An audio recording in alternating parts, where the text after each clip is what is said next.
Good evening and welcome.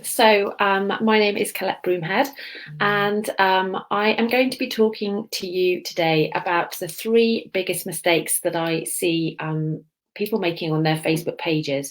There is a lot of talk at the moment around Facebook pages being dead. The algorithm's out to get you, you have to pay to play, and all of that stuff. I'm here to tell you that it just isn't true, and that for the most part, if things aren't working on your Facebook page, it's because you're not doing it right. And you could well be making at least one of these three mistakes. If this is you, if you're finding Facebook pages really hard at the moment, perhaps you've just completely given up, then stick around. If you're watching the replay, hello. If you're watching live, hello. Do say hello back. It's always nice to see when people are watching live.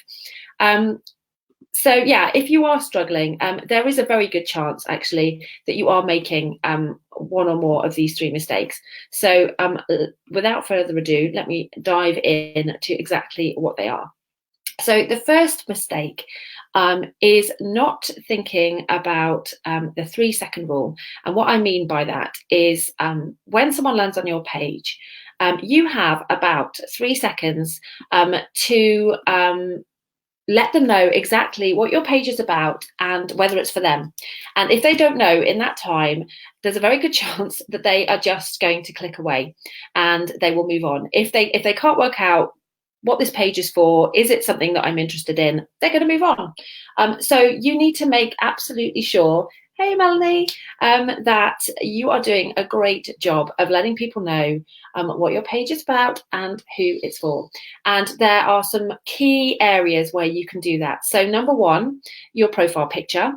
Number one, the name of your page. Okay, so if you have named your page something random, there might be people who have named their pages after their pets or I don't know, their kids, or perhaps a clever pun or a combination of words, something. If it may mean something to you, but if it doesn't mean something to someone landing on your page for the first time, you could lose them because they don't understand what your page is by the name. So making sure that you have named your page really clearly so that it's fairly, it's easy for people to see what your page is about is really, really helpful and really important. Next, your profile picture. So your profile picture, there's your profile picture, your cover picture, and your story picture.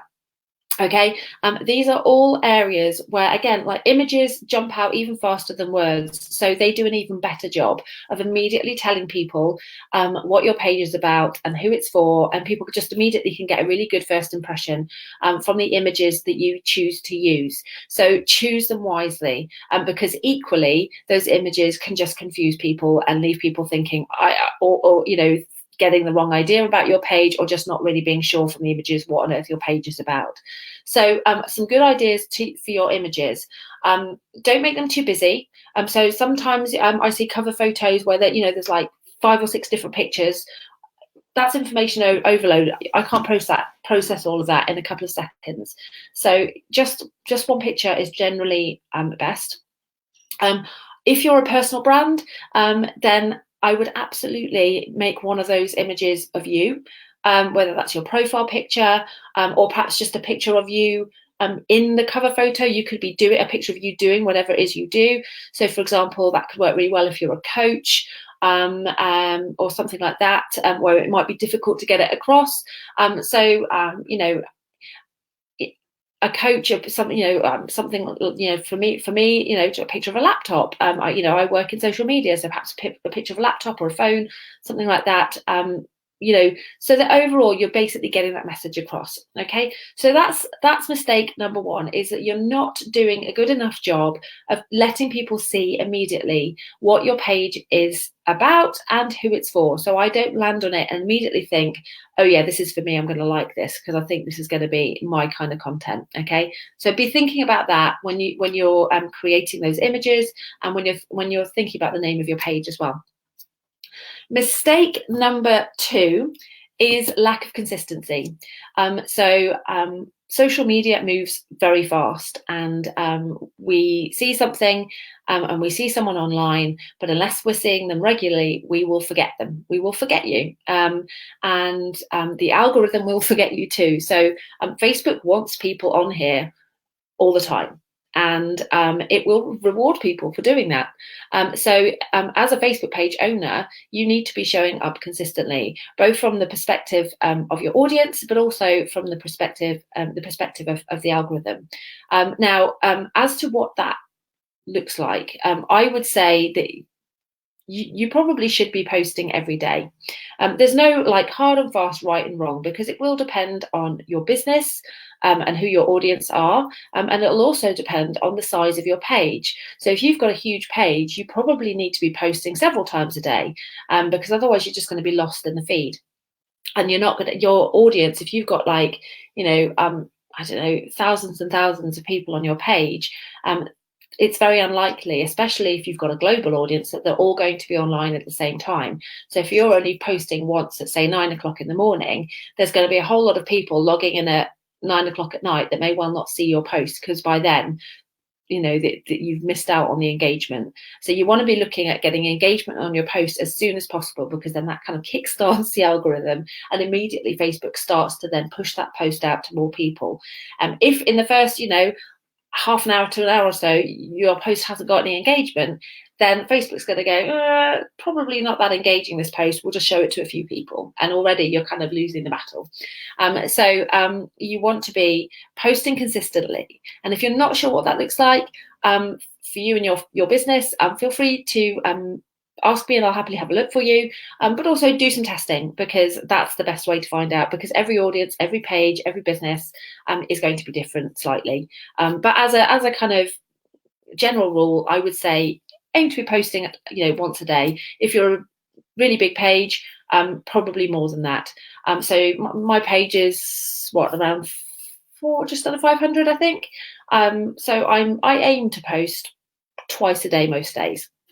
And I'll post usually once first thing in the morning, and I'll look at my insights to see when my audience are on. I did a quick video on how to do this. I can't remember if it was on the page or in my group, but if you're interested in it, let me know and I'll check and send you to the right place.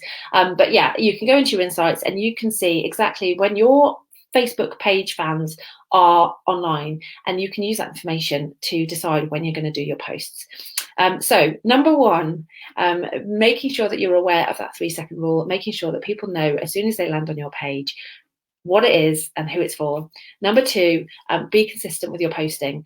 If you're only posting once a week, or you're posting every day for a week and then you're not posting at all for a week, then people will stop coming to your page. People will stop checking it, and Facebook will stop showing it to people as much as they would do if you're constantly, feeding the algorithm. Okay, and mistake number 3 is what I've called all promo and no FOMO. And what I mean by that is I see pages where literally every single post is, here, look at this product I'm selling. Here, look at this other product I'm selling. Hey, look at this another product I'm selling. That's, it's boring. Yes, if I'm interested in your products, then I want to see those posts, but that's not all I want to see, because it's boring. I don't go onto Facebook to be sold to. Not many people do. So you need to be creating content that's actually going to keep people coming back to your page. And that's what I meant by kind of no FOMO, because people want to be thinking, oh, I wonder what they've posted today, and and feel like it's valuable content. So you need to be creating content that's entertaining, educational, engaging, perhaps controversial, but there's some kind of content that is going to arouse some emotion, other than just here's my stuff, do you want to buy it, here's my stuff, do you want to buy it, here's my stuff, do you want to buy it. If you are creating that other content as well, if you're creating that other engaging content, then when you do show people the stuff that you want to sell, they're going to be much more open to that, because they've already they've been entertained by you, they've been educated by you. They've, you know, whatever it is, you know, they now are enough of a fan of your page, of your content, that now when you show them something that you want to sell, they're going to take that much more seriously than if you're just there every day going, will you buy this? Will you buy this? You know, you get the idea. So those are my 3 mistakes. If you have been making any of those, and you know, any sort of light bulb moments have happened, then do let me know. I hope you found it helpful. I also would love to tell you about a new membership that I am going to be launching very soon, and I am looking for people to come and test it for me. Basically, the membership is all about helping people who are struggling with social media. So helping business owners who are not having the impact that they want, not seeing the growth that they want, not having the time to really put as much into social as perhaps they want. All of these kind of really common frustrations. People who are perhaps at the point where they can hire a social media manager. What I'm doing is I'm putting together a membership that will help you get those results that you would through a social media manager without having to kind of fork out the monthly payment to a social media manager. I'm really excited about it. There's going to be monthly content prompts. There's going to be monthly trainings on the kind of ins and outs of content creation, on sort of strategy around social, and all of that good stuff. Hey Sam, nice to see you. So if it's something that's of interest to you, do let me know. As I say, I'm going to be opening up to people, to kind of beta testers, founding members, in the next week or so, for a short period of time. I'm looking for around 20 people. I don't want to get it too big just yet, because I just want to kind of test some ideas, test the content, and make sure it works, make sure people will actually get results from it. But I'm super excited. So if that's something that you'd be interested in, then let me know, either in the comments or just pop me a message, and I can give you some more information. So have a wonderful evening, and I shall see you again next week. Take care.